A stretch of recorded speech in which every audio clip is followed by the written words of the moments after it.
Hi, good morning, my dear student. Today we are going to start class 11th history, chapter Changing Culture and Tradition.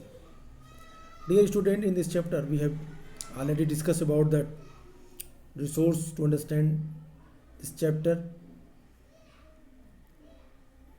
We have also read about the contribution of Arabs,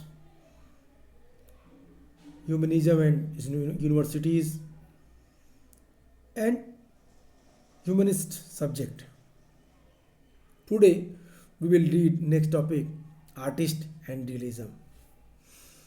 In this topic, we are going to read about that the contribution of artists in the 14th to 17th century in Italy and Europe. Artist and realism. The formal education was not only way through which humanists shaped the mind of their age. Art, architecture, and books were wonderfully effective in transmitting humanist ideas. The formal education was not that only way through which humanists speed the mind of their age. इस काल में जो लोग थे, लोगों के विचार को आकार देने का जो माध्यम केवल ह्यूमनिस्ट अप्रोच नहीं, ह्यूमनिस्ट के केवल औपचारिक शिक्षा को ही नहीं दी जा सकती, बल्कि ह्यूमनिस्ट के फॉर्मल एजुकेशन के साथ साथ आर्ट, आर्किटेक्चर्स और जो किताबें लिखी गई, बुक्स ने भी इन मानवतावादी विचारधाराओं, इट मीन्स ह्यूमनिज्म को वाइड स्प्रेड करने में महत्वपूर्ण और इफेक्टिव जो अपनी भूमिका थी वो निभाई. Artists were inspired by the studying work of the past. The material remains of Roman culture were sought with as much the excitement as ancient text. 1,000 years after the fall of Rome, fragments of art were discovered in the ruins of ancient Rome and other deserted cities. Their administration for the figure of perfectly pro- proportioned men and women sculptured so many centuries ago made Italian sculptors want to continue their traditions. In 1460, Dantello, 1386 to 1460, broke new ground with his life status. Artists were inspired by the studying work of the past. पहले के कलाकारों द्वारा बनाए गए चित्रों के अध्ययन से नए कलाकारों को प्रेरणा मिली, नए स्टूडेंट्स को एक नई विचारधारा दिमाग में आई. रोमन संस्कृति के भौतिक अवशेषों जो रिमेन्स थे कि उतनी ही उत्सुकता के साथ खोज की गई जितना कि अतीत के प्राचीन ग्रंथों की. दे minutely observed about that the remains of the Roman cultures. Much excitement as ancient text. 1,000 years after the fall of Roman, fragmented of art were discovered in the ruins of ancient Rome and other deserted cities. Their administration for the figure of the perfectly proportioned men and women sculpted so many centuries ago. जो ये रोम साम्राज्य के पतन के 1,000 साल बाद भी प्राचीन रोम और उनके जो उजाड़ नगर के खंडहर में जो कलाकृतियाँ थी, जो कलात्मक वस्तुएं मिली, उनसे कलाकारों को बहुत प्रेरणा मिली. कलाकार, painters, artist, they were much impressed having seen the cultural development, the sculptural development during ancient Rome. They were curious to understand about that. वो जानने के लिए उत्सुक रहते थे. Their administrations, their figure of the perfectly proportioned men and women sculpted many centuries ago. Many Italian sculptors want to continue the traditions. In 1416, Dantello broke new ground with his lifelike status. जो अनेक शताब्दियों पहले बनी आदमी और औरतों की संतुलित जो मूर्तियाँ के प्रति आदर ने इस परंपरा को कायम रखने में इटली मूल के जो स्कल्पचर्स थे, वास्तुविद थे, को प्रोत्साहित किया। 1460 में दांतेलो ने सजीव मूर्तियां बनाकर नई परंपरा को स्थापित किया। अगर दांतेलो की मूर्तियों को देखें तो आप आश्चर्यचकित हो जाएंगे। You became god stuck having seen the इरोल्स and the architecture things which was made by Donatello. Donatello ने जिन चीज़ों को बनाया उनको देख के no doubt everyone become so astonished. The artisans' concern to be accurate was helped by the work of scientists. To study bone structures, artists went to the laboratories of the medical schools. Anders Vesalius of Belgium and the professor of medicine at the universities of Padua was the first to dissect the human body. This was the beginning of modern physiology. Artist concern, कलाकारों द्वारा हूबहू मूल आकृति जैसी मूर्तियां बनाने की चाह को वैज्ञानिक कार्यों से सहायता मिली। वैज्ञानिकों ने जो कार्य किए थे उनसे उन्होंने सीखा। टू स्टडी बोन स्ट्रक्चर्स के अध्ययन के लिए artist went to the laboratories. Artist laboratories गए और मेडिकल स्कूल गए। एंड्रू वेसिलस जो Belgium and the professor of medicine at the university of Padua, जो पाडुआ यूनिवर्सिटी में प्रोफेसर था, वह the first dissect the human body, जिसने पहली बार मानव शरीर का विच्छेदन किया, चीर फाड़ किया, डिसेक्शन किया। इसी से आधुनिक शरीर क्रिया विज्ञान फिजियोलॉजी का प्रारंभ हुआ। आर्टिस्ट ने इन चीज़ों को बड़े ध्यान से देखा, समझा और फिर इन चीज़ों को कला के माध्यम से दिखाने का प्रयास किया। If you will see the pictures, the pieta here, this picture is made by Michelangelo. Michelangelo ने इस पिक्चर को बनाया। If you will see this pic then you also become astonished having seen that. एकदम जीवंत है, life like portraits which was made by Michelangelo. The Pieta by the Michelangelo, this depicts Mary holding the body of Jesus. पाइटा का जो चित्र है Michael Angelo ने जो बनाया निश्चित रूप से बेहद ही खूबसूरत है। ठीक वैसे ही the next the praying hand brushing drawing by the Durer 1508, जो हाथ जुड़े हुए बनाए गए हैं ड्यूरर के द्वारा, एकदम जीवंत है, लाइफ लाइक्स है। यू कैन सी हियर, आप देख सकते हैं। कैसे इनको ये नॉलेज मिला? क्योंकि तब इन कलाकारों ने वैज्ञानिक ज्ञान का सहारा लिया। वो लेबोरेटरीज गए, वो मेडिकल स्कूल गए, उन चीज़ों को देखा, समझा और एज इट इज़ उन्होंने पोर्ट्रेट के माध्यम से उतारने का प्रयास किया। And the self portrait is by Leonardo da Vinci, who had an amazing range in strength from the botany, anatomy to mathematics and art. He pointed the Mona Lisa and the Last Supper. One of his dreams was to be able to fly. He spent years observing birds in flight and designed a flying machine. He signed his name, Leonardo da Vinci, disciples of experiments. जो Leonardo da Vinci 1452 to 1519 का एक महान कलाकार, जिसने आश्चर्यजनक अभिरुचि जो उसकी थी वनस्पति विज्ञान बॉटनी में थी, फिजियोलॉजी में थी, मेडिसिन में थी, मैथमेटिक्स में थी, आर्ट में थी। उन्होंने ऐसा माना, उन्होंने जिसने मोनालिसा और लास्ट सपर के चित्रों की रचना की थी, उनका एक ड्रीम था कि वो पक्षियों की तरह आकाश में उड़ सके।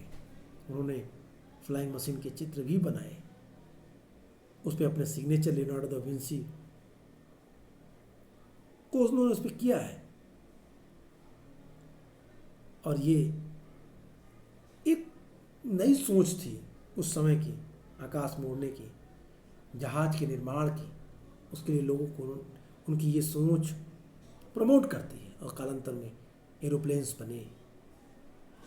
The painters did not have older works to use as a model, but they like sculptures painted as, as realistically as possible. They found that a knowledge of geometry helped them understand the perspective, and that by nothing that changing quality of light. Their pictures acquired a three-dimensional quality. The use of oil as medium for painting also gave the greater richness of color to paintings than before. In the colors and design of the costumes in many paintings, there is evidence of the influence of Chinese and Persian art made available to them by the Mongols. चित्रकारों के लिए जो नमूने के तौर पे प्राचीन कृतियां नहीं थीं, लेकिन मूर्तिकारों की तरह उन्होंने यथार्थ चित्र बनाने की कोशिश की। उन्हें ये मालूम हो गया कि ज्योमेट्री से, उन्हें ये भी मालूम था कि जो कलाकार ज्योमेट्री के साथ साथ जो पेंटिंग्स हैं के लिए, जो पेंटिंग्स के लिए their pictures acquired that the nothing changing equality of light, the picture acquired the three dimensional quality. त्रिविमी चित्र, थ्री डायमेंशनल क्वालिटी, 3D चित्र भी उन्होंने बनाए। उन्होंने चित्रों में त्रिआयामी, 3 डायमेंशनल रूप दिया। जो पेंटिंग्स थी के लिए तेल चित्र के माध्यम का रूप का प्रयोग किया। चित्रों की पुराने जो पेंटिंग्स थी उनकी तुलना में अधिक रंगीन और चटक बनाया, कलरफुल किया, अधिक अट्रैक्टिव बनाया।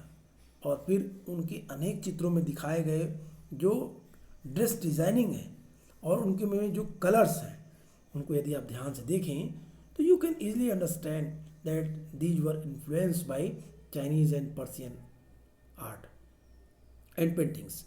पर्सियन आर्ट और पेंटिंग्स से वो प्रभावित हैं, जो उन्हें मंगोलों से मिली होगी।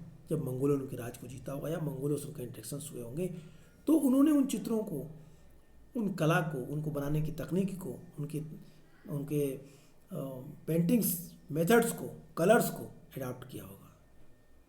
ये महत्वपूर्ण है। I have already inform you कि इटली में दोनों कल्चर एक साथ चली थी, क्रिश्चियनिटी की भी और इस्लाम की भी, और दोनों के मिले जुले स्वरूप से revival of the Italian city was developed. एक नए पुनर्निर्माण हुआ, नया विकास हुआ इटली का।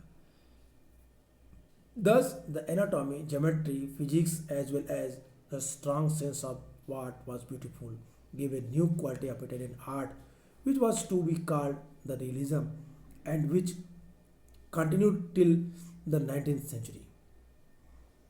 Thus, anatomy, geometry, physics, as well as a strong sense of what was the beautiful, gave a new quality to Italian art, which was to be called the realism, and which continued till the 19th century. जो ये realism थी, ये क्या था? तो कह रहा है कि इस तरह का जो शरीर विज्ञान, मतलब फिजियोलॉजी है, ज्योमेट्री है, एनाटॉमी है, फिजिक्स है, इनकी जो मेन भावना, उत्कृष्ट भावना ने इटालवी कला को नया रूप दिया, एक नया स्वरूप दिया, जिसे बाद में रियलिज्म कहा गया। रियलिज्म की यही परंपरा 19th सेंचुरी तक कंटिन्यू चलती रही। तो एक लंबी प्रक्रिया चली। कलाकार फिजिक्स से, ज्योमेट्री से, एनाटॉमी से काफ़ी प्रभावित हुए और उन्होंने इसका इस्तेमाल आर्ट और स्कल्पचर्स में किया। Architectures, next topic. The city of Rome revived in the spectacular way in the 15th century from 1417. The popes were politically stronger because the weakness caused by the election of two revival popes since 1378 had ended. They actively encouraged the study of Rome's history. The ruins of Rome were carefully excavated by archaeologists. Archaeology was a new skill. This inspired a new style of architecture, which was actually a revival of the imperial Roman style, now called the classified, now called the classical. Popes, wealthy merchants, and aristocrats employed architectures who were familiar with the classical architecture. Artists and sculptors were also to decorate building with paintings, sculpture, and relief. In the 15th century, the Roman revived in the spectacular way of the city. The city of Rome revived in the spectacular way in the 15th century. 15वीं सदी में रोम नगर भव्य रूप से पुनर्जीवित हो उठा, एक नए तरीके से विकसित हो गया, पुनर्जीवित हो गया. From 14 to 17, Pope were politically stronger because the weakness caused by the election of two revival popes since 1378 and had ended. 1417 में पोप राजनीतिक दृष्टि से शक्तिशाली हो गए, पावरफुल हो गए, क्योंकि 1378 में दो जो प्रतिस्पर्धी पोप के निर्वाचित से जन्मी जो दुर्बलता थी, जो कमी, जो ताकत में कमी आई, उसका अंत हो गया था. उन्होंने रोम के इतिहास के अध्ययन को एक सक्रिय रूप से प्रोत्साहित किया. It means author want to inform you कि 15th सेंचुरी में रोम नगर जो भव्य रूप से पुनर्जीवित हो गया था, 1417 से पोप राजनीतिक दृष्टि से शक्तिशाली बन गए, क्योंकि 1378 से जो प्रतिस्पर्धी पोप निर्वाचन से जो उनमें कमी आई थी वो दूर हो गया था. पोप ने रोम के इतिहास के अध्ययन को सक्रिय रूप से प्रोत्साहित किया. पोप पुरातत्वविद द्वारा रोम के अवशेषों को सावधानी से एक्सकवेट किया गया और फिर उन्हें वास्तुकला की एक नई शैली को प्रोत्साहित करने का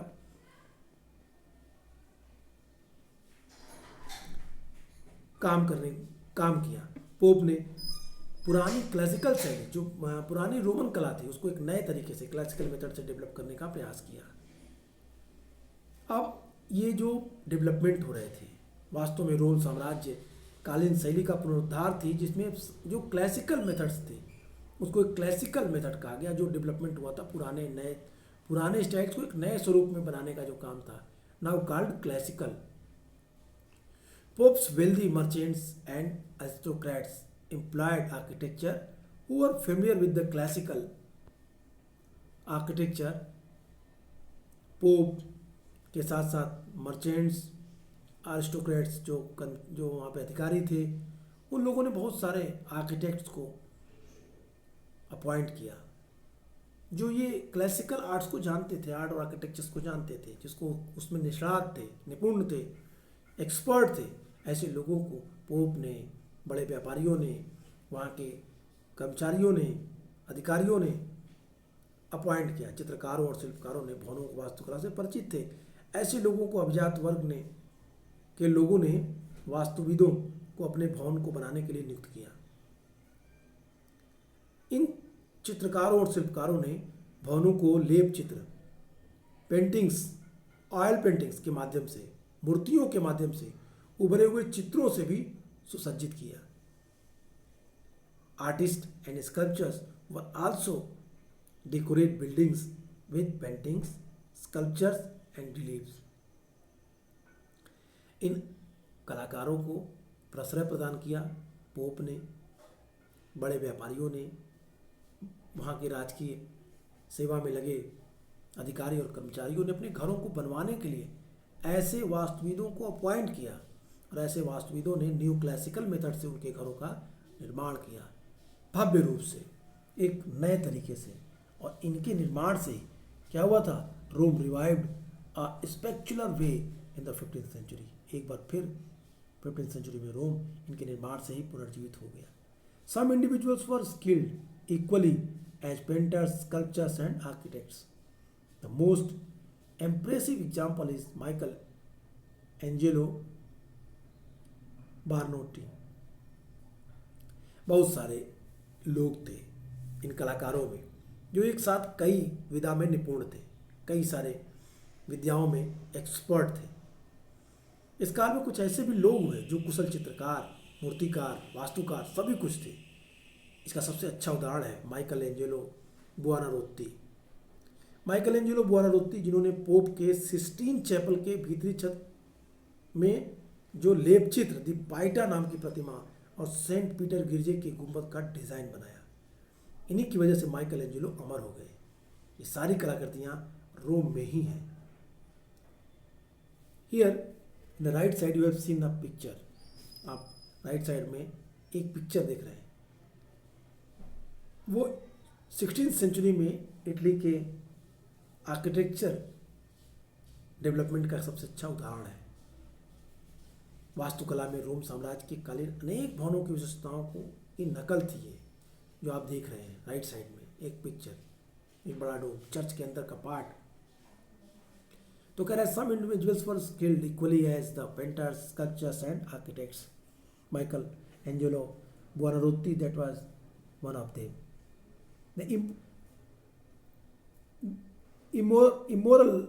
Immortalized by the ceilings paintings of the Pope in the Sistine Chapel, the sculpture called the Pieta and his design of the dome of the St. Peter's Church. All in the Roman Filippo Brunelleschi, the architect who designed the sculpture, the Duomo of the Florence, had started his career as a sculptor. वास्तुकार Flippo ब्रुनलेसी ने भी जो उन्होंने Florence के भव्य गुंबद जो ड्यूमो थी को प्रतिरूप प्रस्तुत किया था, ने अपना एक पेशा एक मूर्तिकार के रूप में ही शुरू किया था। इस काल में एक और अनोखा बदलाव आया। अब कलाकार की पहचान उसके नाम से होने लगी, न कि पहले की तरह उसके संघ या श्रेणी या गिल्ड्स के नाम पर। कलाकार अब अपने नाम से जाना जाने लगा। पहले कलाकार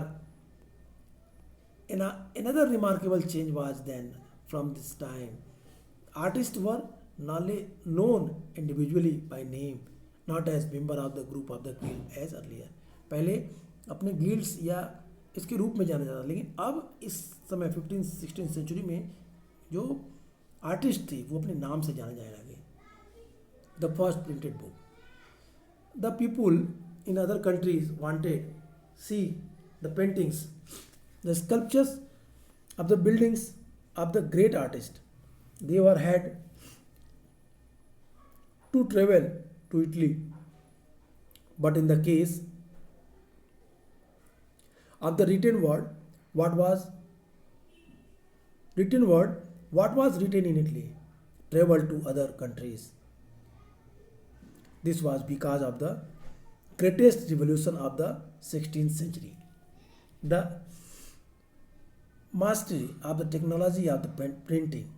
For this, Europeans were indebted to other people, the Chinese for printing technology, and to Mongol rulers because European traders and diplomats had become familiar with it during visit to their court. This was also the case with three other important innovations: frames and compass and the abacus. Development, दूसरे देशों के लोग, महान कलाकारों द्वारा रचित। The people of the other countries wanted to see the paintings, sculptures और buildings. दूसरे देशों के लोग महान कलाकारों के द्वारा बनाए गए पेंटिंग्स, स्कल्पचर्स और बिल्डिंग्स को देखने के लिए they had to be travel to Italy, वो इटली की यात्रा करने लगे। But in the case of the written word, लेकिन जहाँ तक साहित्य की बात है, रिटन वर्ड की बात है, कुछ भी इटली में लिखा गया विदेशों तक पहुँचा। इटली में जो कुछ लिखे गए थे वो भी विदेशों तक पहुँचने लगे। This was because of the greatest revolution of the 16th century. और ये बदलाव 16th सेंचुरी में एक बड़े क्रांतिकारी परिवर्तन के कारण हुआ। The mastery of the technology of painting for these Europeans were indebted to other peoples. The Chinese for paintings technology and to Mongol rulers because European traders and diplomats had become familiar with the during visited their courts. ये बदलाव क्यों हुआ? जो धीरे धीरे आप मुद्रण कला पेंट जो प्रिंटिंग मशीन का डेवलपमेंट आप देख रहे हैं, ये एक महत्वपूर्ण चेंजेस थी। इसके लिए यूरोपीय लोग अन्य लोगों के जो प्रिंटेड टेक्नोलॉजी थी उसके लिए उन्होंने चीनी तथा मंगोलों के वो रेडी रहे, क्योंकि यूरोप के व्यापारी और राजनयिक मंगोल शासकों के राज दरबार में अपनी यात्राओं के दौरान इस जो टेक्नोलॉजी थी उससे वो लोग परिचित हुए थे। यूरोपियन जो थे वो मंगोलों के दरबार में जाके चाइनीज़ के दरबार में जाके इन टेक्नोलॉजी को उन्होंने सीखा था, और ये इसलिए वो उनके प्रति ये समर्पण का भाव था। वो उनसे ये बात ये they express without any agitation that they have learn this technology from Chinese and Mongols. The printing machine that was the very revolutionary change in the history of the Europe. और यहीं से विकास शुरू होता है और यहीं से डेवलपमेंट दिखाई देता है प्रिंटिंग मशीन का। कुछ और तकनीकी जो उन्होंने वहाँ से सीखा, तीन प्रमुख तकनीकी थे जिसमें this was also cases of three others important innovations, the fire arms, the compass and the abacus. Fire arms, the compass and abacus, ये तीनों चीज़ भी वो लोग चाइना से ही लाए थे, सीखे थे। इससे पहले किसी ग्रंथ या किसी टेक्स्ट की कुछ ही हस्तलिखित प्रतियां होती थी, हैंड रिटन्स मैन्युस्क्रिप्ट ही प्राप्त होती थी। Earlier text existed in the few hand retain copies in 1455। 150 copies of the Bible were printed in the workshop of the Johannes Gutenberg 1448। The German who made the first printing press earlier, Monk would have taken the same amount of time to write about one copy of the Bible. एक change आया, बदलाव हुआ। Johannes German मूल के 1455 तक Johannes Gutenberg जिन्होंने जो printing press की स्थापना की, अपने इस प्रिंटिंग प्रेस में उन्होंने 150 बाइबल्स को प्रिंट किया। इसके पहले इतने कम समय में एक जर्मन मॉन्क्स या एक कोई भी मॉन्क्स जितने समय में एक बाइबल लिखता था, प्रिंटिंग मशीन 150 बाइबल्स छाप के भेज दी। 15वीं सेंचुरी तक क्लासिकल ग्रंथों जिसमें अधिकतर लैटिन टेक्स्ट, उनका मुद्रण इटली में हुआ। 15वीं सेंचुरी में अनेक ऐसे जो क्लासिकल टेक्स्ट थे जिनमें अधिकतर लैटिन ग्रंथ थे, लैटिन टेक्स्ट थे, उनका मुद्रण इटली में ही हुआ। क्योंकि ये जो प्रिंटेड बुक थी वो उपलब्ध होने लगी और इनका अब क्रय और विक्रय होने लगा, इसमें खरीदे और बेचे जाने लगे। They depend slowly on the lecture notes, ideas, opinions and information move more widely and more rapidly then ever before. By 1500, many classical texts, nearly all in the Latin, had been printed in Italy. As printed books became available, it was possible to buy them, and students did not have to depend the slowly on lectures, notes, ideas, opinion, and informations moved more widely and more rapidly than ever before. It means it was the great revolutions. The printing machine took in that revolutions. With the help of printing machine, there are so many books, there are so many articles that was published and easily available for the students. Student can purchase. That's why the ideas, the lectures, the articles, the books widely spread on over whole Europe. Ideas, opinions, and informations moved more widely and more rapidly than ever before. A printed book promoting new ideas could quickly reach the hundred of the readers. This also made it possible for individuals to read books since it was possible to buy copies for oneself. This developed the reading habits among people. जो ये बदलाव हुआ, अब ये जो लोगों के अंदर, जो स्टूडेंट्स को आसानी से किताबें मिलने लगी, आर्टिकल्स मिलने लगे, लेक्चर्स के नोट्स मिलने लगे, अब ये जो आइडिया है, जो ये कॉन्सेप्ट है, जो ये नॉलेज, जो इन्फॉर्मेशंस आई, पहले के बच्चा तेज़ी से फैल सकते थे।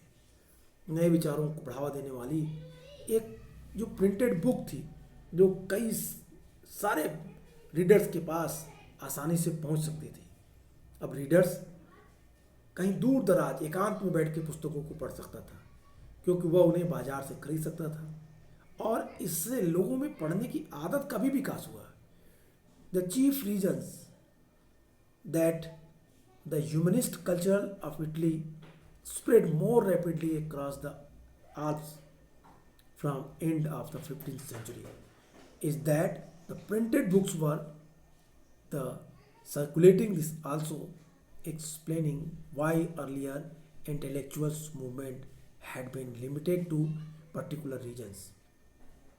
The chief regions, जो 15th सेंचुरी में जो सबसे महत्वपूर्ण कारण थे वो ये था कि अब इटली की जो ह्यूमनिस्ट कल्चर थी वो आल्प्स के पार भी, आल्प्स के बियॉन्ड भी जा कर के फैल रही थी। वहाँ इटली में छपी पुस्तकें आसानी से आल्प्स के उस पार तक पहुँच रही थी, जहाँ पे ये जो जो इंटेलेक्चुअल रिवोल्यूशंस था वो तेज़ी से उनकी लिमिटेशन की बाउंड्री वाइड स्प्रेड हो रही थी, दूर तक फैल रही थी, एक्सपेंड हो रही थी। और ये सब कैसे हो रहा था? ये सब डिपेंड था प्रिंटिंग बुक्स पे। तो आज के लिए इतना ही। नेक्स्ट वीडियो में फिर बात करेंगे नेक्स्ट टॉपिक पे, new concept. Next topic, the new concept of human beings. We will discuss on that topic the next video. Okay, good bye and take care.